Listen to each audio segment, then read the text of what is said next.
Beijing opposes current sanctions against the Taliban. The stance falls in line with the friendly relations between them, but each with their own selfish motives. An eastern Chinese city under lockdown for nearly a month. Residents in some areas aren't allowed to go out, even for food.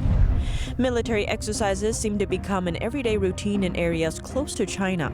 The US, Australia, Japan, and India hosting drills near the South China Sea, while Beijing held recent exercises in Tibet, sending a message to neighboring India.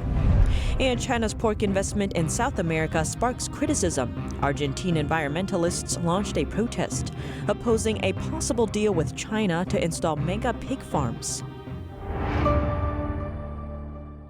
Welcome to China in Focus. I'm Tiffany Meyer. As many Western countries' relationship with the Taliban become increasingly tense, Beijing is having no such troubles. China and the Taliban are promoting friendly relations, but for each side, it's a friendship in search of advantages.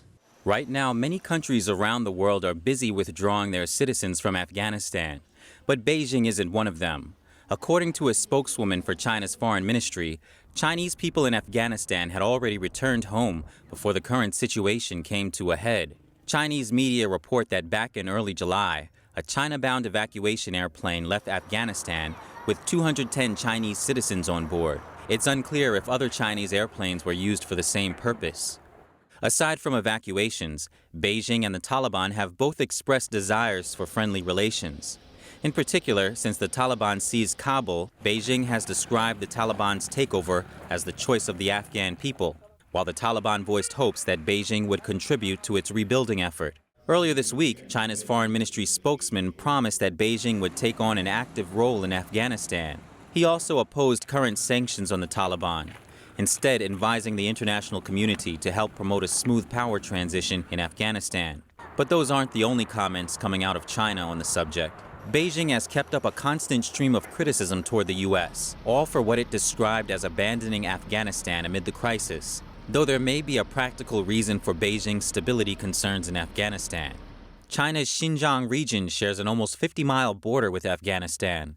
Beijing seems to fear that instability in Afghanistan could make its way across the shared border. The communist regime has also long feared that Afghanistan could harbor Uyghur militants, groups that could threaten or attack the Xinjiang region.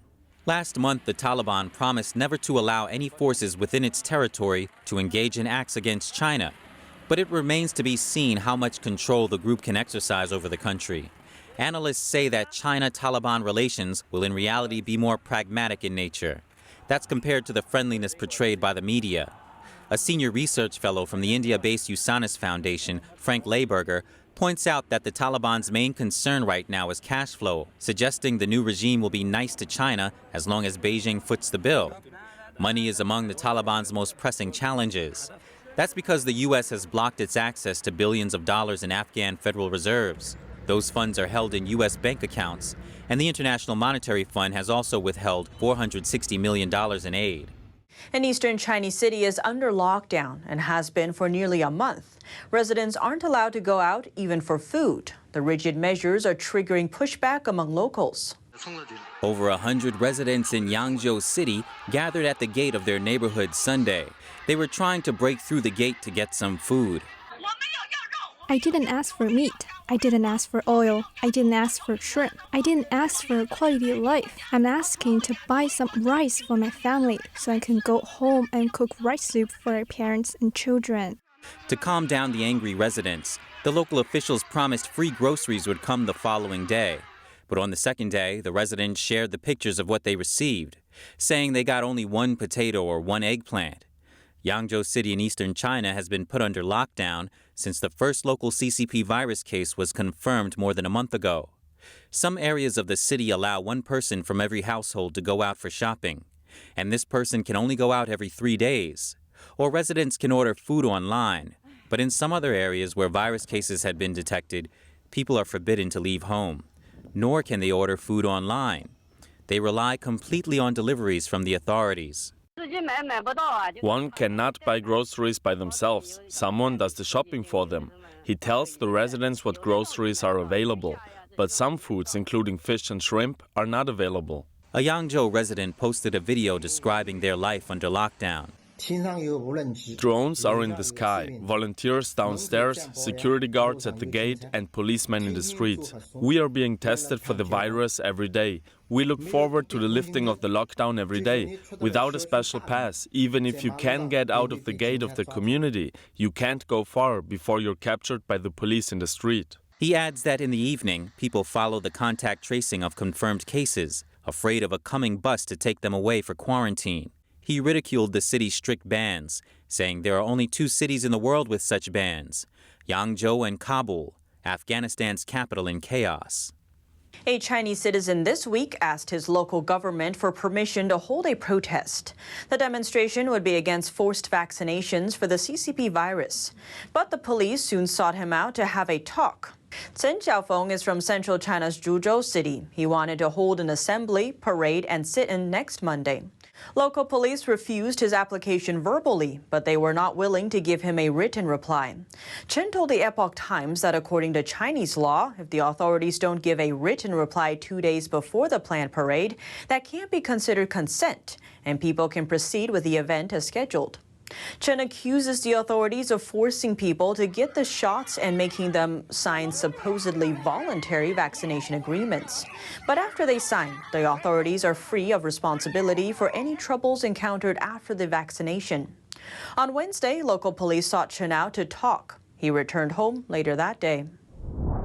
There's always an element of risk if you stand up against the authorities in China, and you may even be risking your own life.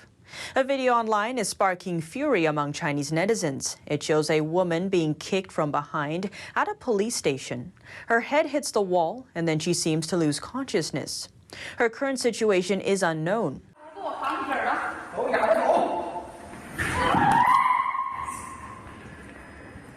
The video was posted on Chinese social media earlier this month.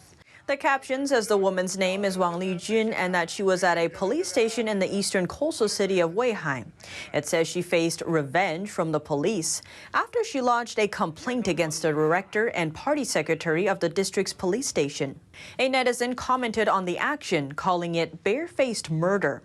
Another netizen said, "These beasts are really not humans. They are completely inhumane. They are beasts that were fed by the milk of their Communist Party mother." In China, the Communist Party often refers to the party as the people's mother, and a third netizen commented on the current state of China, saying this is an age of lawlessness where everyday folks are ill-fated and can lose their lives anywhere, anytime. As the public waits for the results of the virus origin report from U.S. intelligence, Beijing is using all means to shift the Wuhan lab leak theory to a U.S. origin theory. They are staging public displays, from raps to social media posts. They try to give the idea validity, but it's having little effect outside China. Beijing is spreading disinformation via claims that the CCP virus, or Chinese Communist Party virus, came from a U.S. military base. Experts say the claim hasn't had its intended effect, failing to improve China's reputation on the global stage, though it did gain some popularity inside China. The propaganda is circulating ahead of the release of a U.S. intelligence investigation report centered around the pandemic's origin. The Biden administration ordered the 90-day probe in May, but while the public waits for the non-classified version of the report, the CCP is shifting its strategy. In recent weeks, Chinese sources took a more proactive route. They say the virus came from a Maryland military base called Fort Detrick, located about 50 miles north of Washington, D.C. They provided no evidence to support the claim. The military installation was once the center of America's bioweapon program and now holds biomedical labs known to be studying deadly viruses. The new propaganda campaign is running on all fronts, from music to social media posts. In one case, China's Foreign Ministry spokesman Zhao Lijian shared lyrics on a rap song on Twitter. The lyrics read, "Open the door to Fort Detrick, shed light on tightly held secret." Zhao commented that the song speaks our minds. He also posted a number of questions last year, calling for an investigation into Fort Detrick for ties to the pandemic's origin. His influence plays an important role in echoing Beijing's so-called U.S. origin theory. A number of Chinese diplomats have also joined in. The Chinese regime's state-run broadcaster, CCTV, even released an hour-long special report detailing what it calls the dark history behind Fort Detrick. But that's not all. another of the CCP's media mouthpieces, newspaper The Global Times, is pushing the narrative as well. It published an article that attempts to connect the origin of the virus with the Fort Detrick researcher, Dr. Ralph Barrick. The article quotes a paper that Dr. Barrick co-authored, published in the Natural Medicine Journal, and suggests he created a new virus with the ability to infect humans. But the Global Times left out the editor's note. In it, the journal explained it was aware the paper was used to spread the false theory. Speaking about Beijing's Fort Detrick claims and its promotion of them on social media, a senior investigative analyst says, "We see a more sustained campaign involving more numerous and geographically spread accounts to promote the narrative." A Chinese Communist Party official was discharged last year. It was said to be punishment for his poor handling of the virus situation in Wuhan. But he recently took on another title as a high-level CCP official. Questions are arising about whether China's officials are truly liable and accountable. NTD's Don Ma has more. Recent Chinese media reports some Chinese citizens are concerned that Communist Party officials may not be being held to account. Secretaries of the Wuhan Municipal and Hubei Provincial Party committees, Ma Guoqiang and Jiang Chaoliang, were dismissed from their positions last year during the early stages of the pandemic. It was due to their poor handling of the virus situation and lockdowns that resulted in countless deaths. But recent Chinese reports say both of them have been reinstated as party officials, just under a different title. Locals tell NTD they're concerned about whether Chinese officials are truly held accountable for their misdeeds. It's just a change in position. He wasn't dismissed. The people are not allowed to comment on the government's appointments. The leader's appointment and removal is not something we the people can control. We the people are worthless. We are casually disposed of. Unlike democratic countries, in China, party officials are appointed by the regime, and citizens don't get a say in it. I don't even know what they're doing inside the party. They shouldn't be doing this. I'm being kept a close eye on right now, so I'm not at liberty to say much. The circumstances surrounding party officials Ma and Jiang is not an isolated case. In China, it's common to see officials get temporarily dismissed from a position for wrongdoing, only to get reinstated later. It's a common move used by the CCP to feign what looks like accountability. Don Ma, NTD News. The U.S. Navy is hosting a joint maritime military exercise near the South China Sea. It's called Malabar 2021. These are annual maritime drills, and Quad members Australia, Japan, and India will all participate this year. In a statement Wednesday, the U.S. Navy announced that Phase 1 of the exercises would begin Thursday in the Philippine Sea. The Malabar exercises aim to address maritime threats and bolster a free and rules-based Indo-Pacific. Although it doesn't mention China by name, the statement declares that Australian, Indian, Japanese, and American maritime forces will work together to deter malign influence in the region. The exercises include training in anti-submarine wartime operations, air warfare operations, and live-fire gunnery events. The four nations are sending some of their most powerful vessels to participate, such as destroyer warships. The U.S. Navy is sending the 7th Fleet. That's the Navy's largest forward-deployed fleet. Almost 10,000 Chinese troops joined a drill in Tibet, sending a strong warning to India. On Thursday, the Chinese army posted a video about the drill on messaging platform Weibo, saying the Tibet military district recently mobilized more than 10 brigades to carry out the drill. The army is responsible for China's border with India. The relations between the two countries became tense after a clash last year that caused deaths of 20 Indian soldiers and an unknown number of Chinese soldiers. Since the summer, China has intensified its military exercises in Tibet, but also in all the sea areas near China's coast, including the South China Sea and the East China Sea near Taiwan. Japan and Taiwan will hold security talks this week for the first time. This despite Beijing's opposition. Japanese media first announced the news last week. China has repeatedly warned against such talks. On Thursday, the Chinese Foreign Ministry asked Japan to reconsider, saying that the Taiwan issue is the foundation of China-Japan relations and that they oppose any form of official interaction between the two. China claims Taiwan as Chinese territory, even though the island is democratically ruled, has its own elected president, constitution, and currency. Despite China's warnings, Japan and Taiwan will go ahead with the talks. Two lawmakers, each from Taiwan and Japan, will hold a virtual meeting on Friday. They will discuss security concerns in the Indo-Pacific and China's increased military aggression. Recently, Japanese officials said Taiwan's freedom from China is also crucial to Japan's own survival. Japan's deputy prime minister has also said that if Taiwan falls into the hands of China, Japan may be next. Japan's worries come amid rising concerns of a possible Chinese invasion of Taiwan. The U.S. Justice Department is ordering the U.S. branch of a Hong Kong media company to register as a foreign agent, saying it's actually Beijing-owned. The company Singtao is Hong Kong's oldest Chinese-language daily newspaper. U.S. media outlet Axios says the company became mostly Chinese-owned earlier this year, when a mainland Chinese firm took the majority of its stakes. The D.O.J's decision comes amid growing tensions between the U.S. and China. The agency concluded that Beijing is using Singtao for political activity in the U.S. Singtao denied the allegation, saying it's private and not controlled by the Chinese Communist Party. In the U.S., Singtao publishes a print newspaper in New York, Los Angeles, and San Francisco. It also owns a California-based radio station. According to its company data, Singtao gets over half of their U.S. content from a company in Shenzhen, China.